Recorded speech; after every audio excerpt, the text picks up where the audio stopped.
Bismillahirrahmanirrahim. Assalamualaikum warahmatullahi wabarakatuh.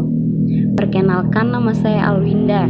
Saya mahasiswi dari Universitas Muhammadiyah Buton, Fakultas Keguruan dan Ilmu Pendidikan, Program Studi Pendidikan Guru Sekolah Dasar. Video ini untuk memenuhi tugas ujian akhir semester mata kuliah Pendidikan Kepramukaan. Pada video kali ini, saya akan menjelaskan tentang keterampilan Pramuka 1. Yang pertama, api unggun. Yang kedua, teknik menggambar panorama. Yang ketiga, tanda medan dan tanda jejak. Dan yang keempat, wide game. Yang pertama, api unggun. Api unggun ialah api di luar ruangan yang diperoleh dari menyalakan kayu bakar, dahan atau ranting pohon, potongan kayu, dedaunan kering secara sengaja. Nah, biasanya api unggun ini dinyalakan oleh para anggota pramuka, pecinta alam, dan peminat kegiatan alam lainnya ketika mereka sedang melakukan kemah atau kegiatan lainnya di alam terbuka. Api unggun mengandung makna yang mendalam, yaitu api yang berkobar menyala, yakni semangat yang membara. Selain itu, panasnya api unggun juga memiliki makna kekuatan, dan cahaya memiliki makna petunjuk persaudaraan dan persatuan. Api unggun biasanya dinyalakan untuk penerangan di malam hari dan juga untuk mengusir binatang buas. Namun, secara simbolis juga digunakan untuk menyalakan semangat Dasadharma Pramuka. Yang kedua, teknik menggambar panorama. Membuat panorama atau sketsa pemandangan, disebut juga peta panorama, merupakan salah satu teknik kepramukaan, scouting skill, yang harus dikuasai pramuka. Panorama sendiri adalah membuat gambar suatu pemandangan atau medan alam dalam bentuk sketsa atau gambar sederhana yang menunjukkan suatu daerah dengan sudut pandang tertentu. Panorama berguna untuk melukiskan situasi dan kondisi suatu tempat pada satu waktu. Tujuan dari pembuatan peta panorama ini adalah untuk menggambarkan keadaan suatu daerah dengan range atau sudut pandang tertentu. Yang harus diperhatikan dalam pembuatan peta panorama ini, yang pertama, arah pandang atau sudut pandang. Nah, batas sudut pandang yang diberikan dalam pembuatan peta panorama dapat berupa satu sudut atau dua sudut sebagai arah untuk penggambaran panorama atau pemandangannya. Yang kedua, penggambaran batas daerah. Setelah diketahui batas daerah yang akan digambar, maka langkah selanjutnya adalah membuat sketsa batas daerah satu dengan daerah lainnya, antara satu perbukitan dengan perbukitan atau perumahan. Yang ketiga, pembuatan arsiran. Nah, pembuatan arsiran ini merupakan tahapan penting dalam membuat peta panorama. Yang perlu diperhatikan adalah untuk daerah yang dekat dengan pandangan kita, maka arsirannya dibuat berdekatan sekali. Demikian seterusnya, sampai pada daerah terjauh atau lapis paling atas dibuat renggang. Yang keempat, pembuatan arah utara.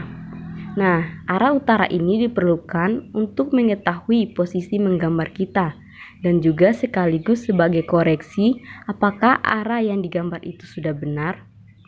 Yang kelima, penulisan sudut batas dan keterangan batas. Nah, untuk sudut pandangan sebelah kiri dan kanan, hendaknya dicantumkan sekaligus dengan keterangan gambar yang sesuai dengan keadaan. Kemudian jangan lupa untuk memberikan penomeran pada masing-masing daerah sehingga mempermudah untuk pemberian keterangan nantinya. Yang ketiga, tanda medan dan tanda jejak. Tanda jejak adalah tanda untuk menunjukkan sesuatu, apakah itu arah, jalan, atau bahkan hal-hal lain tentang peristiwa atau kejadian. Dalam kepramukaan, tanda jejak selalu bersifat rahasia. Untuk membuat tanda jejak dapat dipakai batu, kayu, ranting, goresan, rumput, dan benda-benda lain yang dapat dijadikan sebagai tanda. Berikut ini tanda-tanda jejak. Yang pertama, tanda arah jalan tertinggi. Tanda ini dibuat menggunakan ranting pohon. Bagian kedua, tanda belok ke kanan dan tanda belok ke kiri. Tanda ini dibuat menggunakan batu. Berikutnya, tanda belok ke kiri dan tanda belok ke kanan. Tanda ini dibuat menggunakan ranting pohon. Selanjutnya, tanda medan.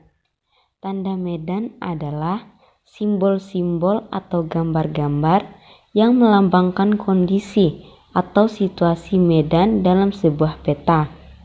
Tanda medan ini digunakan dalam berbagai kegiatan mapping atau pemetaan, seperti peta perjalanan dan peta pita sebagai penunjuk keadaan di kanan dan di kiri jalan.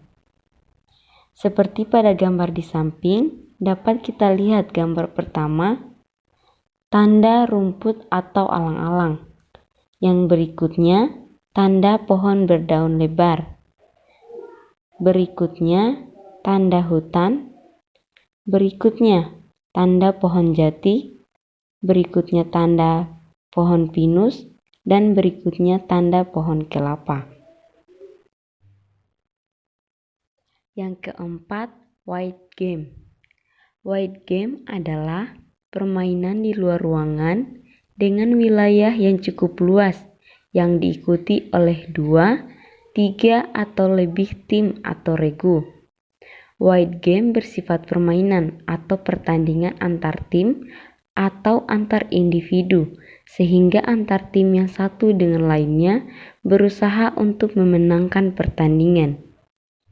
Namun, upaya dalam meraih kemenangan tetap dilakukan dengan cara-cara positif, objektif, dan menjunjung tinggi nilai-nilai persaudaraan bakti antar anggota pramuka. Wide game diselenggarakan sebagai sarana dan media pendidikan kepramukaan.